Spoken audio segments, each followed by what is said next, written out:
30 minute बोल्दा पनि हुने, 40 मिनट बोल्दा पनि हुने, प्रतिपक्षले अलि सानोले हैन 3 मिनेटमा सकिहाल्नुपर्ने, 2 मिनेटमा सक्नुपर्ने। हामी पनि जनताले चुनेर पठाएका जनमत प्राप्त जनप्रतिनिधि हौं। त्यसो भएको कारणले गर्दाखेरि हामीले आफ्ना क्षेत्रका आवश्यकताहरू, आफ्ना तपाईको चाहिँ के रे मागहरू राख्नका लागि प्रशस्त समय दिनुपर्दछ। त्यो खालको सदन हामीले बनाएर हामीले त्यो खालको सदन अभ्यास गर्नुपर्दछ भन्ने माग राख्न चाहन्छु।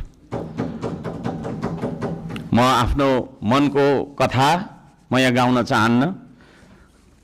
अब मेरो आफ्नो मन्तव्य राख्नुभन्दा पनि सरकारले कसो गर्नुपर्ने हो त?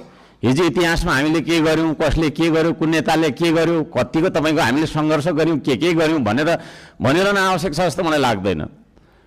हामी के गरिरहेका छौं आज र भोलि के गर्ने हो भन्नेतर्फ सरकारले आफ्नो नीति तथा कार्यक्रम बनाउँदाखेरि यस्ता कुराहरूलाई पनि समावेश गरोस् भनेर चाहिँ म यहाँ जनताको मागहरू, राष्ट्रिय स्वाधीनताको, हाम्रो सम्प्रभुताको, जनताले चाहेका कुराहरू के कस्ता छन् त भन्ने कुरा म बुँदागत रूपमा वाचन गर्न चाहन्छु।